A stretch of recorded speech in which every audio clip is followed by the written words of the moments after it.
Okay, this is a live demo for our flagship product Anytime Data Replicators. As we can see, this is a demo machine which is Windows 2012, and we have just chosen 5 GB of disks with volume D and volume E. So our volume D for this purpose is going to be a source volume, and any data that's going to go there is going to automatically get replicated on volume E. Let's start the process. What we do is we have created 3 windows for you to track. The one with the white background and blue is the one where we want to fire commands, and the one with the black background and white text, we are going to start our server. So just starting our server. So this is one of the daemons that gets started, and as you can see, it has created a pipe and it's just about to listen for all the requests. Similarly, we are going to say client, which is actually should have been running on a remote desktop where destination has to go, but since for our purpose this is the same machine, hence both the machines are going to be running server and client. Let's begin. So we start with the first command, and that is going to tell the software to start to track the disk for any change blocks. And the disk that we want to track is going to be a D drive. This is the D volume that we want to track to, and hence we have to tell the software that it's going to be a D drive. And then comes the grain size. How much do we think is the grain size? Typically it is per bit, how much volume does it represent is going to be your grain size, and this is going to be your bitmap area. So we kind of control how much amount of memory is going to be consumed by our driver. So I'll just press enter here, and the command was successful, and finally the server is listening for any changes that are happening. Then what we need to do is try to tell who this command typically has to be run at the destination side, and since our server is running in the same host as destination, so our IP is going to be the loopback IP, and then this tells us how much bandwidth do we care to use for. This is some of the things that are done, which is going to be a remote disk, and this is the bitmap size, and this is the chunk size, and this is the number of times iterations you want it to happen. So these are similar details that we are there, but the idea here is that you are setting up a destination host for replication. Yeah, as you can see, the replication got connected and socket FD has been assigned. So we are running in a debug version so that people get more into it as to how it's working. So these 2 daemons are running. This is the server daemon, and this is the source daemon. This is the destination daemon. Then all we need to do is try to tell the software what are the disks that are sharing the relationships. So this is running again at the clients at the destination side, where we are telling the PID is 0 because this is the first command at this is the first partner command that we have run, and then the role is going to be that this is going to be a secondary server, and then this is the device name that we think where all the data from D and E has to be tracked and put there, and then this is the bitmap positioning, and this is the chunk size and the grain size. And once we run here, we can see they have started preparing the replication disk in the informational commands. Now all we got to do is create and change blocks in the D drive. We take a sample code that exists with us just to confirm that D drive is empty as well as E drive, so that we can confirm whatever we have typed has gone in there. we just copy paste something in the D drive, and yeah, once we have copy pasted them, now we would want those commands to run. Just for view purpose, I'm just getting all the three guys up. Okay, now once we have copied, all we need to do is do a snapshot, create a snapshot so that we can get a consistent image of the disk. So I'll use VX admin utility for this and create a shadow for my volume, and that volume will create a consistent copy for me. And as you can see, it has created a shadow copy named 5, and I'll just try to copy the name. It's now, once we are here, we know that this is a snapshot copy, and with this copy we can, so all we need to do is tell our software that a snap has been created, which can be used as a ready reference when you are doing a replication. And oops, you need to tell the relation ID as well, and that ID has to be the guy. Once that is done, the software knows that its data is there, and now this command is running at the destination side where you say metadata, and then you tell what is the replication ID, and as you can see, the client has fetched the bitmaps, and once client has fetched bitmaps, it can resync, and as you can see, this is the ID 0. Now resync has started, and all the data from D is going to E in real time, and you can see the message, the resync is complete, and this is where first level replication has happened. And once that has happened, we can see something there is in D folder, and they're all good. As you can see, only a part of it is left, it is being filled, and yeah, now you have E drive, some data is already there, and that's what the demo was all about. Now what I do is I do one more iteration. I'm feeling lucky that it started. So what I do is I take one folder, which one?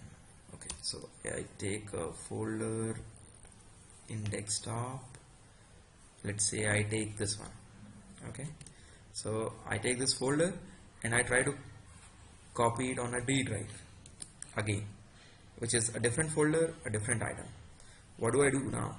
Then I go back, I create one more snap since I've already done the copy.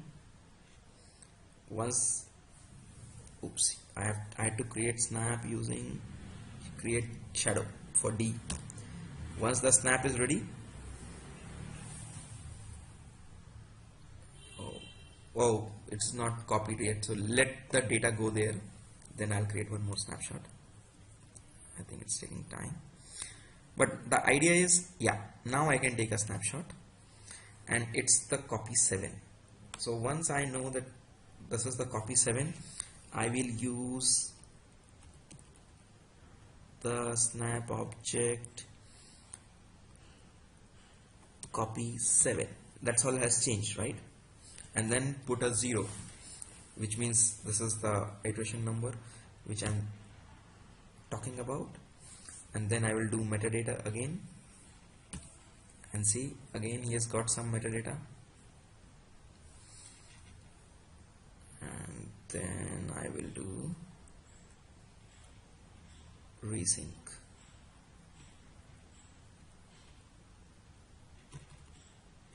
Create partner shadow D. Yeah, so that's the resync. So again, a second iteration of the same thing is happening, and possibly all the bitmaps are getting synced from the snapshot 7. So only incremental data is getting copied at the remote location. The same thing can be done for a different host which has an IP other than the local host IP. So as you can see, it's taking considerable time.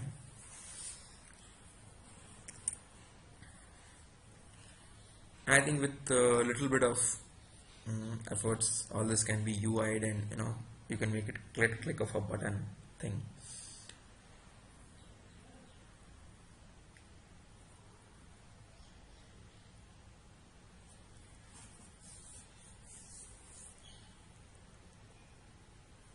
So the product is depending upon, so right now we are dependent upon VSS admin in Windows and LVM volume manager to create a consistent copy at the source side.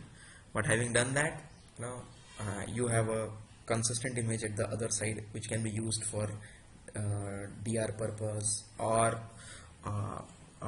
data analytics purpose, and so on and so forth.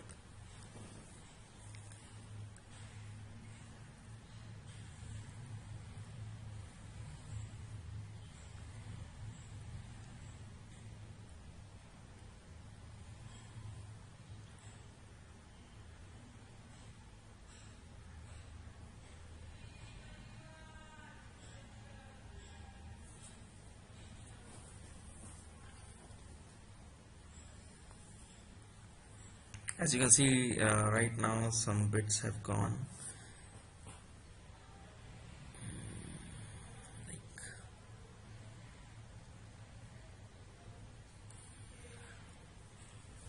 So it's doing a bitwise copy.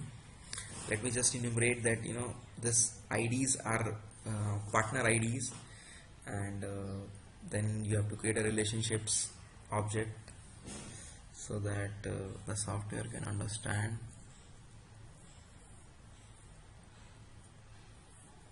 It looks like I copied a huge file.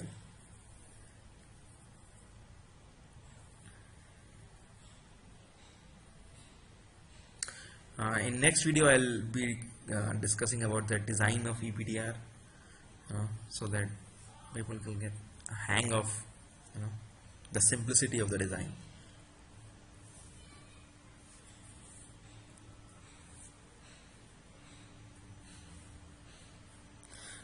Also remember, when the copy is going on, you cannot inspect the other volume, because I mean the E volume. You see it's not opening up. You can't open this because IO is ongoing.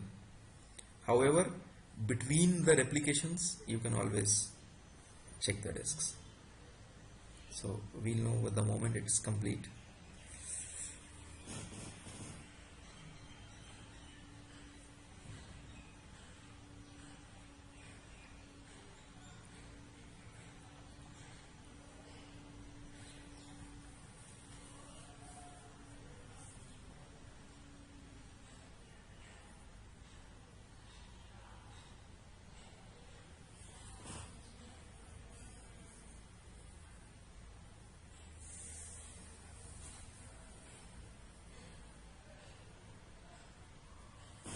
So the applications for this product are many, and we can use it to create server level replications that can be used for server side.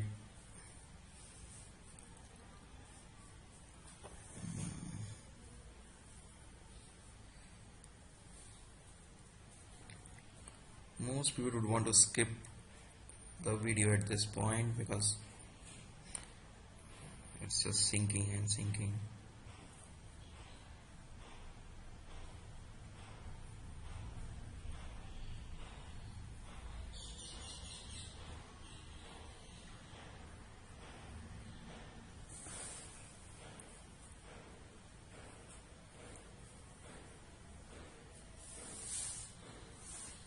So as you can see, we are just doing incremental copy, but looks like the incremental copy is huge enough.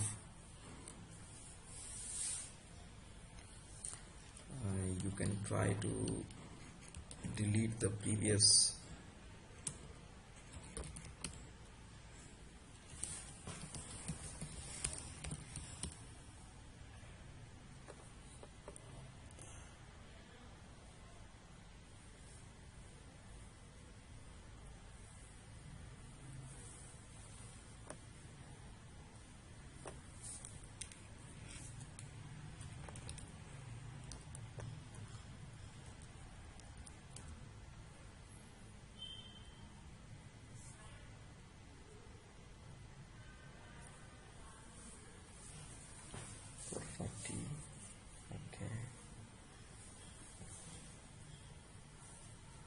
So you can configure the number of copies that you can have at your server side.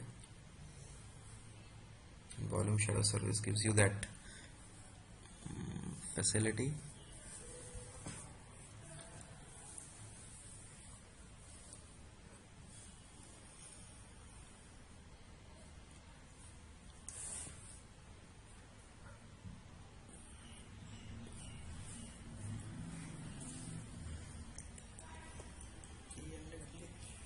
Oh, it's 300 MB, okay.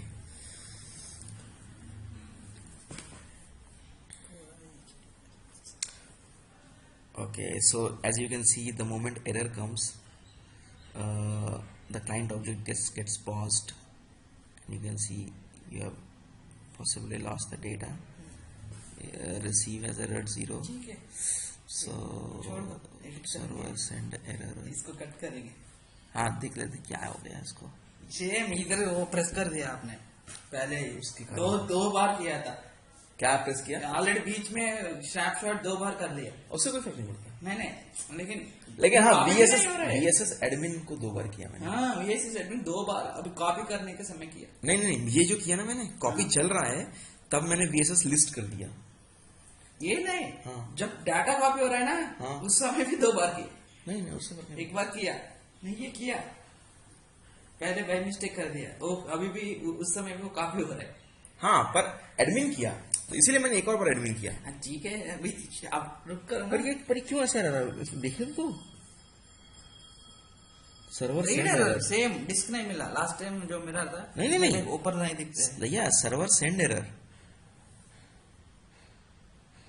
देखो update हुआ, receive किया 4096. हाँ, फिर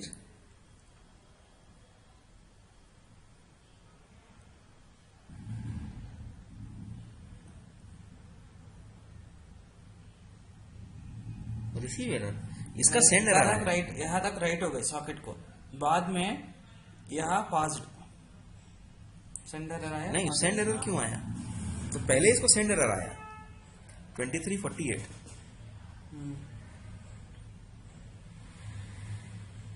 23, ये 22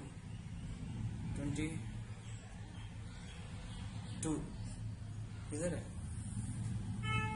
सो ये read error आया, वो send error आया. ये देख रिसीव एरर. सॉकेट. सॉकेट. तो सॉकेट प्रॉब्लम क्यों है?